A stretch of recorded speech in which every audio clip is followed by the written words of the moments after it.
What's up guys, as a nice here and welcome back to another video. Today it will be a guide on how to get the shadow achievement True Neverclick. Now I've got a lot of time skips here, we've already got a time skip there, but basically this involves getting to 1 million cookies without clicking the cookie one time. Now there are actually many famous videos on this, people speedrun this, but this is just going to be like a casual guide. I didn't really get a good time because, as you see, my next cookie that I just got was a frenzy, which doesn't do anything because we're having no cookies per second. So this strategy involves you have to get 2 luckies to begin with, and then you have enough cookies to buy your first cursor. Now if you look on the side here, I've just sped up the gameplay by the way, but if you look on the side I've got some calculations, and basically on the wiki you can see how much a building produces, so I just wanted to see like how much it produces, because it doesn't actually tell you if you don't have the building yet. But anyway, I worked out that the most optimal amount of curses to get before the grandma is 4. It was 4 or 5, but we'll see what happens. So it's a surprise, because I'm pretty sure it was 5. I think I got it wrong. Basically, I calculated the time it would take to get to 100. With 2, and then with 3, and then with 4, like factoring in the extra costs. And basically, you have to get 5 curses, I think. We'll see what I do, but what I do is I just take the time it takes for base curses, so that's to get to 100 with 0.1 per second, and that takes like 10,000 seconds, and then the amount it takes to get the amount of money for 1 cursor and 1 grandma with 0.2 per second. It's not perfect calculations, but I think it's 4 or 5 will be the most optimal. But anyway, you should get like another frenzy around here if you're about the same luck as me. And basically, the most important step is the first step to get to the 1 grandma. And once you got that, then you can pretty much do what you want. I'm just going to leave the full run in 4 times speed throughout the video now.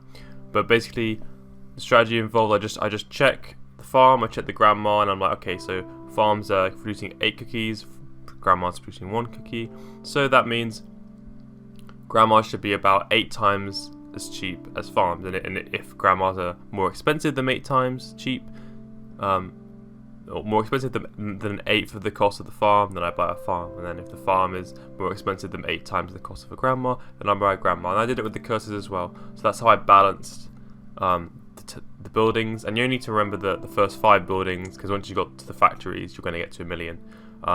So yeah, on the side, 1 curse is 0.1, 1 grandma is 1, farm is 8, mine is 47, and factory is 260, sorry. So you want to keep those in mind. You also want to keep in mind the upgrades.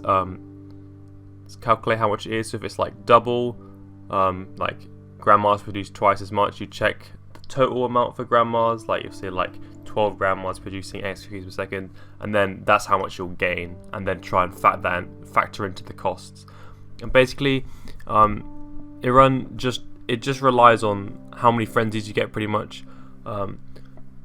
I tried to do the strategy of saving a few cookies just when I thought a golden cookie will spawn, because you got to remember golden cookies spawn between 5 and 15 minutes with no cookie upgrades purchased. So, and obviously if you have more in your bank, the more you get from a lucky. So like after like 5 minutes pass between cookies, I'll like save up the cookies for a little bit to see if I get a bit more for the lucky. I'm not really sure if this is optimal, but I'm not really interested in speedrunning. But if you're just interested to get the achievement like I am, it should take around an hour, and probably better if you're luckier than me. If you get 2 luckies first, then that already saves like 7 minutes, or what? It already saves an average of 7 minutes, because I had a frenzy with nothing, so I just had to wait for the next gold cookie to spawn. So if you want to go for the speedrun, then you should probably look at the speedrun videos, look at the world record. It's on leaderboard on speedrun.com. But as I said, this is just a guide to getting the achievement in a decently quick way. And yeah, I did do it on Born Again, because you had to do it on Born Again, and I don't know why, but for some reason the speedrun people don't allow you to do it on Born Again. It doesn't actually give you any advantage whatsoever, because it doesn't even reset. When you send, it resets all golden cookie timers, so it's pretty much the same as a wipe save. But yeah, so just enjoy. I'll leave the commentary going, but yeah, I managed to get it in about 51 minutes or 50 minutes. So just have a look what I do. Watch out for frenzies. During a frenzy, just try and buy, like, I think you can save up for stuff more in frenzy, but if you just keep buying, then you keep gaining more cookies per second. So just buy a lot in frenzies and you should be fine. Thank you guys so much for watching this video, and the next guide will probably be on how to get gaseous assets.